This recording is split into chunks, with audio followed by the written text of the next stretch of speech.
Chapter 5, in 5.2, we are continuing with probabilities, but now our discussion will be limited to what is called binomial probabilities.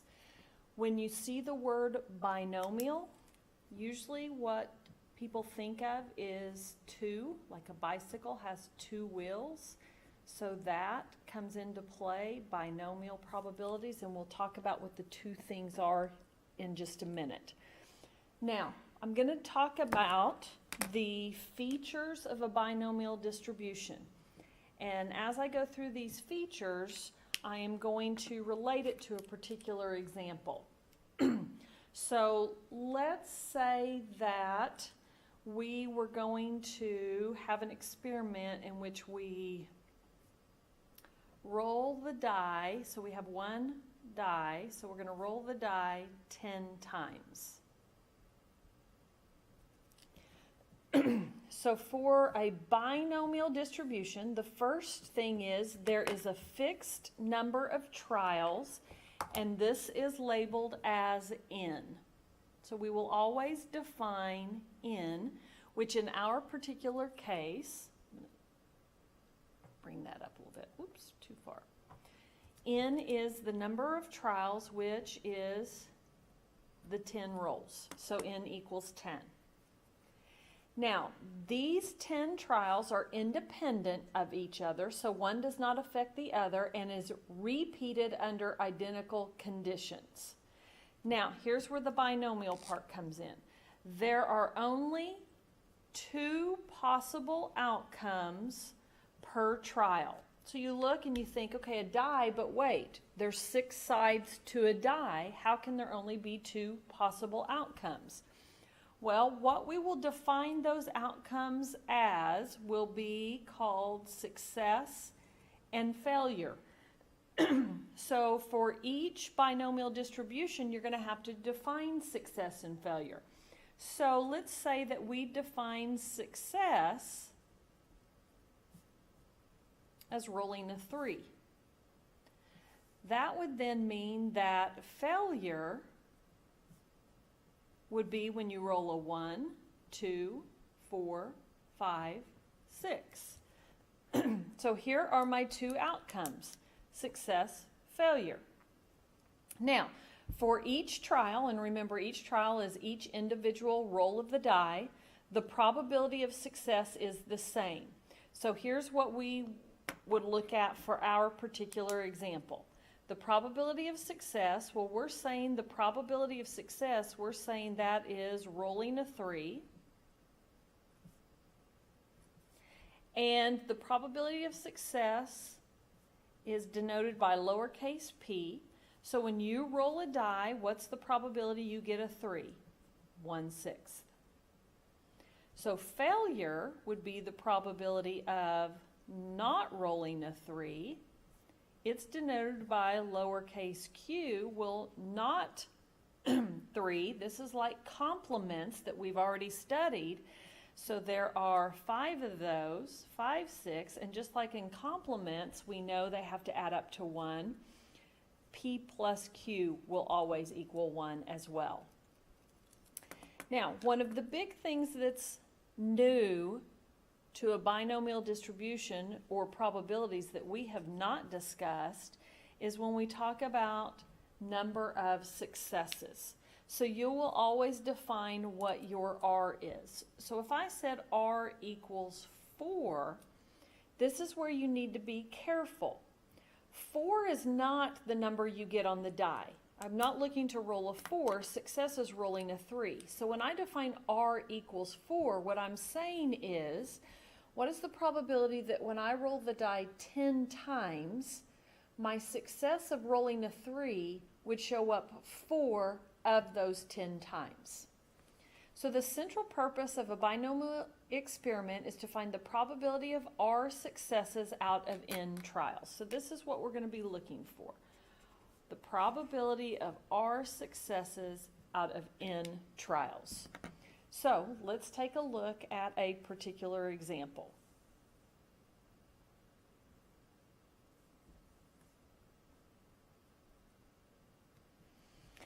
9% of the population has blood type B. Suppose we choose 15 people at random from the population and test the blood type of each. In this experiment, we are observing whether or not a person has type B blood. So it states that success is defined as a person having type B blood. So success, whoops, gotta spell success right. Success equals type B blood. So that would mean that failure is not type B blood. So that would be all other types. So this is our binomial. Success, type B blood. Failure, any other type of blood other than B. What is the probability of success? So I come up here and I look in my problem, and it stated that 9% of the population has blood type B. So the probability of success, which we denote as lowercase p, is the probability of type B blood, which they give me as 9%. And 9% is 0.09. So P is 0.09. So what is failure? Well, we know that P plus Q has to equal 1. So to find Q, I can do 1 minus P, or 1 minus 0.09, or 0.91, because these two have to equal 1. In this experiment, N, what is your number of trials? Well, I look back up here and I say, we choose 15 people at random. So 15 is my number of trials.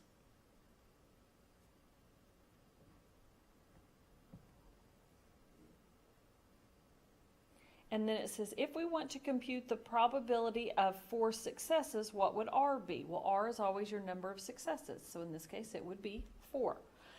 Oh, it'd be nice if you could see that. So this is just how to pull out the information from a problem. So what we're going to look at next then is how to actually calculate the probability that it is asking for. Now, there are 2 ways to find the probability of a binomial probability. The first one is using the formula. Now, I'm just going to restate that last problem, that last problem that we were doing. N was 15, R was 4, P was 0.09, and Q was 0.91. I just want to write that because I want to show you then how to use the formula. So we have 2 ways in which to do this. The first way is using the formula. So this reads the probability of R successes. So if I was going to put all of this information correctly in the formula, this is what it would look like. The probability that R equals 4 equals N is 15, and this C stands for combination. We have combination and permutation, and I'll show you that on your calculator.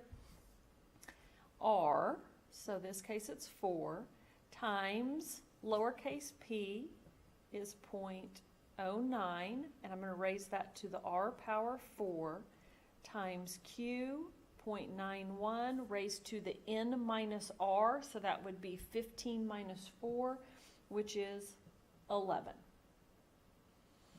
So here's what it would look like on your calculator. Now, I'm going to show you on the 2 calculators that I have. Let's try this one. Okay. For this particular calculator, TI-30X, what I'm going to do is I'm going to put each one of these in parentheses for my multiplication. Here's how I'm going to do that. All right, so I'm going to open parenthesis, and then I put in the 15 first, and then to get to combination, I push the PRB button and I right arrow over to combination and hit enter. And then I'm going to put in the 4, close parentheses, open parentheses, 0.09. And to raise to the 4th power, I use this up arrow. So I'm going to raise it to the 4th power, close parentheses, open parentheses, 0.91, raised to the 11th power, close parentheses, equals.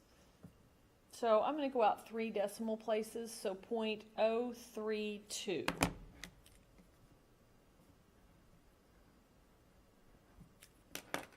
Now, I'm going to do that same, but now I'm going to do it on this TI-30XS.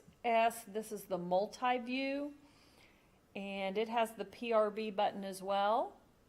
So I'm going to do open parentheses, 15, PRB, go down to the 2 and hit enter, and now put in the 4, close parentheses, open parentheses, 0.09, and it has the up arrow as well.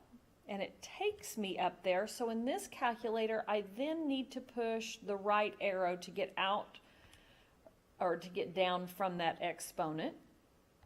Open parentheses, 0.91, raised to the 11th, right arrow, close parentheses, and I should get the same answer, and I do. So there's 2 different calculators of how to enter it. Now, here's the good news. That's the formula, and it works.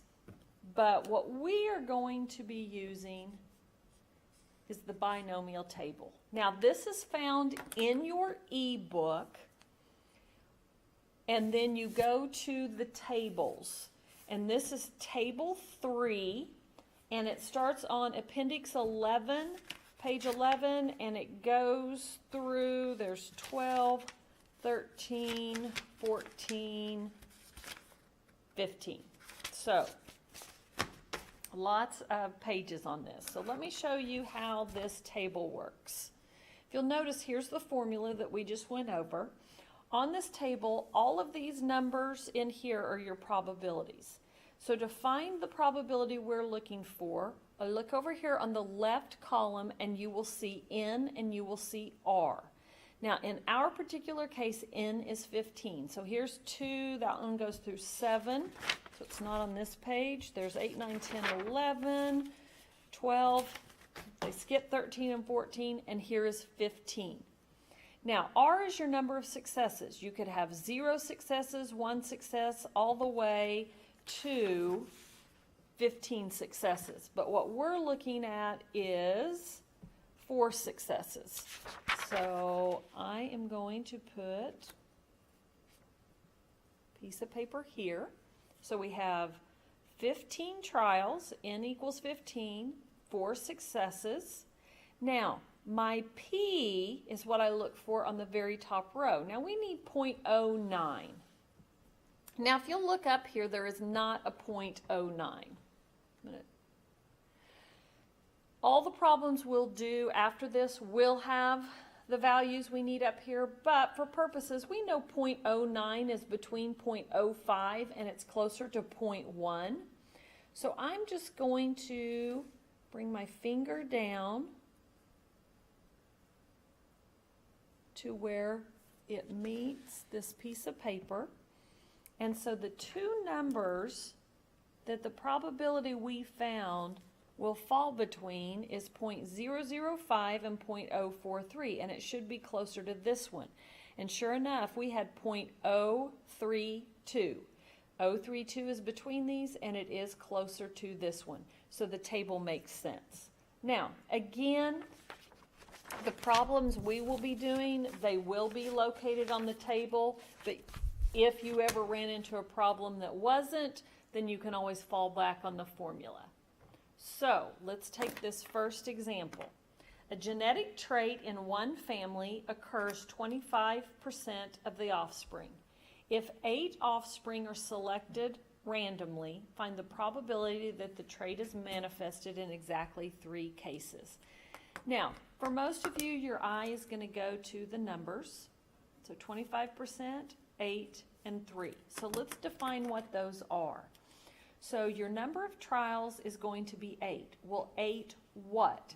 8 offspring. So what makes up a trial? Each offspring, or each birth. So find the probability the trait is manifested in exactly 3 cases. So this is our success, which I don't have that. Oh, wait, here, success. So the trait is manifested. So trait manifested. And we want to know what is the probability per offspring that the trait is manifested. So I come up here, a genetic trait in one family occurs 25% of the offspring. So the probability of success is 25% or 0.25. So failure would be that there is not the trait, which would be 0.75, because we know these two have to add up to 1. Now, the 3 cases, this is our R. So here's what it is asking us to find. It wants to know what is the probability that R equals, 3. So there's going to be 8 births. We want to know what is the probability that 3 of those births or 3 of those babies will have the genetic trait. So you could put it into the formula, or we can just go to the table. N is 8, so I'm going to go to the second page, and I find N is 8, and R is 3.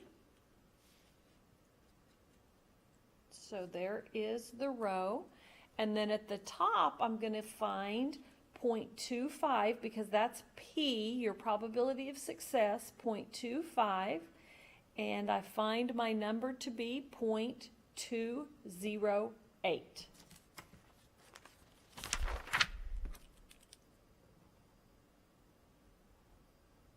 So the probability that 3 of the 8 babies will have the genetic trait is basically 21%.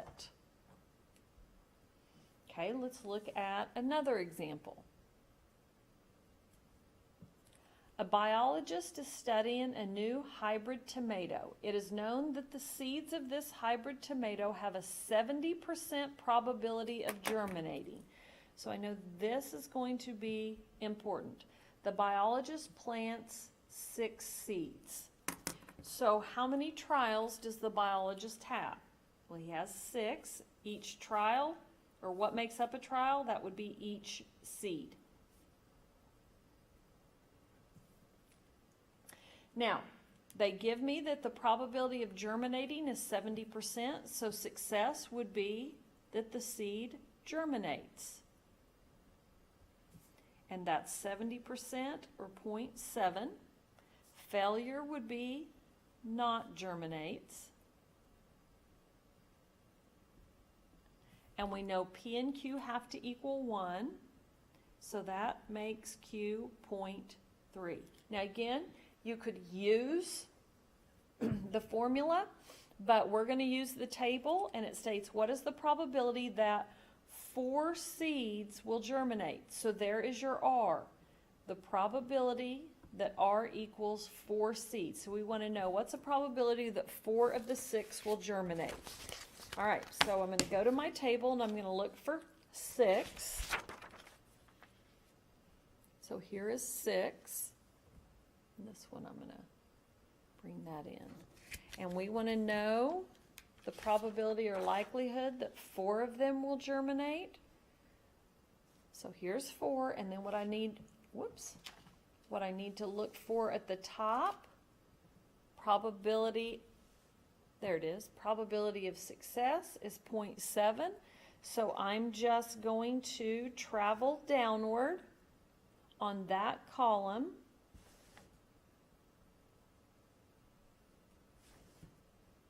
until, sorry, I'm kind of, there we go, until I get to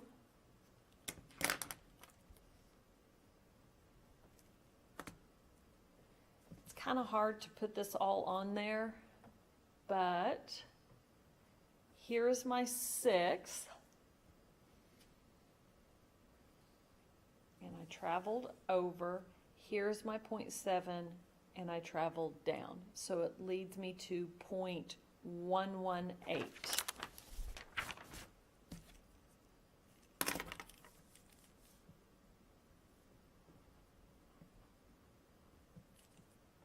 So the probability that 4 of the 6 will germinate is 0.118.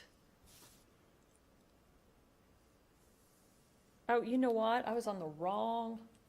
I thought, man, that doesn't sound right. Here's why I didn't think that sounded right. Because the probability of success is really high. And so to me, it should have been more than that. Well, I found my error. I was on success being 6. So I apologize for that. Hopefully, if you were watching, you were looking at the screen going, what is she doing?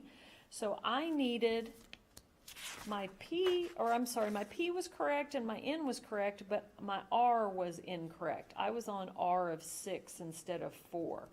So the correct answer is 0.324. So I apologize. Now that makes more sense. So 32.4% chance that 4 of the 6 will germinate. All right.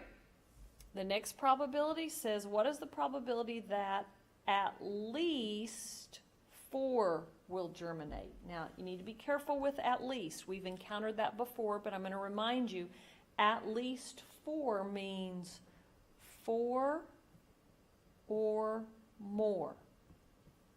And so for 4 or more would be 4, 5, or 6. So we're looking for the probability that R is greater than or equal to 4, which would include 4, 5, and 6. So it's 4 would germinate, or 5, or 6. So what we're going to do is we are going to be adding. All right, so I'm going to go back to my table. N is 6, but now we're looking at 4, 5, or 6. So we're looking for 3 of these. So I travel over to the 0.7, and here's where we had 0.324, which I'll include that, but now I will include all 3 of these. So 0.324, 0.303, and 0.118, and then I will add those. So the probability that 4 germinates is 0.324. The probability that 5 germinate is 303, and the probability that 6 germinate is 118. So we would add all of those and get 0.745. Hopefully you're able to see the table enough to get a little bit of a hang of it. Okay. Got one more page, one more example, which is kind of a long example, but I wanted to give you a look at some different types of questions that might be asked. A mountain climber mountain climbers who attempt Mount McKinley, only 65% reach the summit. In a random sample of 16 mountain climbers who are going to attempt this mountain, complete the following. First off, how do we know this is a binomial experiment? Well, when I read the problem, it gives me that only 65% reach the summit. So that tells me either they reach the summit or they don't. So I know there are 2 outcomes. And those 2 outcomes are success. You reach the summit. Failure does not reach the summit. So that's how I know it's a binomial experiment. Identify N, your number of trials, P and Q, and their values. Okay, N is the number of trials, so I look back up here and it says a sample of 16 mountain climbers. So N is equal to 16. P is my probability of success. Success is reaching the summit, and they say 65% of them reach that. So that would be 0.65. Q is 1 minus 0.65, which would be 0.35. What is the probability that all 16 reach the summit? So they're telling me R equals 16. So I'm going to find the probability that R equals 16. So N is 16, R is 16, and then I'm going to go to 0.65. So let me find the table that has the 16 on it. So here is 16 for N. R, I could have anywhere from 0, nobody reaches the summit, all the way down to all 16. So I'm going to follow along this row. And then my column is 0.65, which is here. So when I look at where they meet, I find 0.001. 0.001. So not a very high likelihood, because that translates to 0.1%. So it's not very likely that all 16 are going to make it. All right, what is the probability that at least 12? Now remember again, at least 12 means 12 or more. So that would be R equals 12, 13, 14, 15, 16. So the probability that R is greater than or equal to 12. So I'm going to go back to my table. And we're going to be looking at 16 and then 12, 13, 14, 15, 16. So we have 1, 2, 3, 4, 5 of these that we're going to add.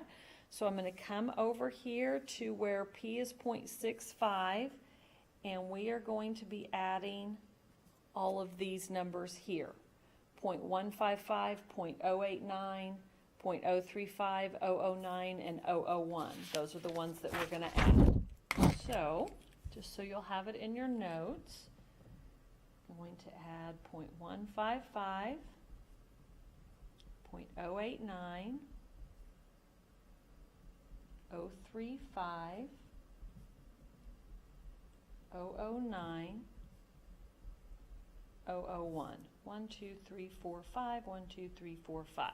So I add all of those together, and my answer is 0.289. So the probability that at least 12 will reach the summit is 28.9%, or probability of 0.289. Okay, what is the probability that no more than 12? No more than 12. So that would mean R would be 0, 1, 2, 3, all the way up to 12. So that is a lot of them. So the probability that R is less than or equal to 12, so I'll go back to my table. Let me erase the pencil mark that I have on there.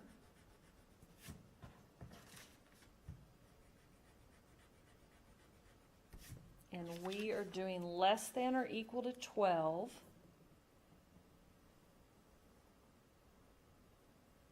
Which would be all of these. Now, what we're going to do is we're going to look and just add all of these. Another thing that you could do is, if you thought it was quicker, you could find the probability of these 4, add those together, and subtract from 1. You could always do that as well. So we're going to come over here to 0.65, and we're going down to 12.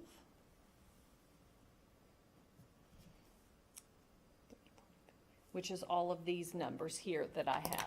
Now, if you'll notice, look at these first ones, 0, 0, 0, 0. So it's saying the likelihood of that to occur is so minimal, it's the same thing as not being able to happen. So we're going to start by adding 0.001, and then we're going to add all of the rest of these. So I'm not going to write the 4 of them that are zeros. So we have 0.001, 0.005, 0.017, 044, 092, 152, 198, 201, and 155. So when we add all of those together, we get 0.865. Now, sorry about that. I had enlarged it for the table. The alternative way that I was saying that that could be done is you could do 1 minus when R is equal to 13, 14, 15, and 16. If you wanted to do it that way, you could, which on the table, what that would mean is to take 1 minus. So what we would do is we would add, here's 13, 14, 15, and 16. So let me do that real quick. 0.089, 0.035, 0.009, 001, and that gives me 0.134.